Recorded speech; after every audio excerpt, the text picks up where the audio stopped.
Psalms chapter 32 verse 8. I will teach you in the way you should go. కీర్తనల గ్రంథము 32వ అధ్యాయం 8వ వచనం. నీవు నడవలసిన మార్గమును నీకు బోధించెదను. పరిశుద్ధుడా, ప్రేమ కలిగిన తండ్రి, మీ స్తోత్రం చెల్లిస్తున్నామయ్యా. మీ కృపలో ఇంతవరకు మమ్మలను భద్రపరిచి క్షేమమును కలుగు చేసినందుకై మీ స్తోత్రాలు చెల్లిస్తున్నాం.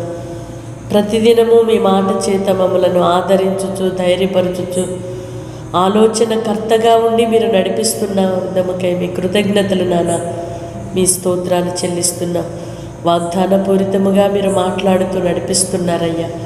నీవు నడవలసిన మార్గములను నీకు బోధించేదనని వాగ్దానం చేసిన దేవుడవు.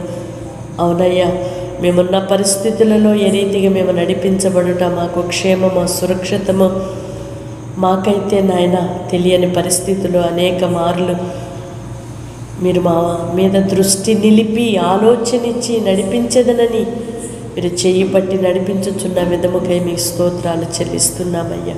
నీ పిల్లలు ఎందరైతే నాయన అగమ్య గోచరముగా నడుస్తూ ప్రయాణిస్తున్నారంటే ప్రతి బిడ్డని మీరు జ్ఞాపకం చేసుకోనండి. కుటుంబాలలో నెమ్మదిని కలుగు చేయండి. వారి తలపెట్టిన కార్యములలో మీరు ఆలోచనకర్తగా ఉండండి. వారు భయపడుతూ బెదిరిపోతూ కలవరముతో ఉన్న పరిస్థితులలో మీరు ఆలోచన చెప్పండి, ధైర్యపరచండి, నెమ్మదిని కలుగు చేయండి. ప్రతి సమస్యకు పరిష్కారము మీరయ్యున్నారని విశ్వసించిన నీ పిల్లల హృదయాలను మీరు బలపరచండి అయ్యా. ప్రతి విధమైన కలవరం యేసు నామమున తొలగిపోవునుగాక.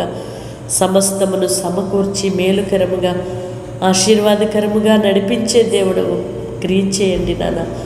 మీ కృపకు అప్పగిస్తున్నాము. ఎందరైతే ప్రార్థనలు ఏకీభవిస్తున్నారో నీ పిల్లలున్న పరిస్థితులు ఏమైనప్పటికీ, ఎలాంటి శ్రమ అయినప్పటికీ, ఎటువంటి నాయన అగమ్యముగా ఉన్నప్పటికీ మీరు కృప చూపి ఆలోచనిచ్చి చెయ్యి పట్టి మీరు నడిపించి కృపాక్షేమములు వెంట ఉంచి నడిపించుమని, మీ ఘనమైన నామమునకు మహిమకరమైన సాక్షులుగా నిలువబెట్టుమని యేసయ్య నామములో ప్రార్థిస్తున్నాము తండ్రి.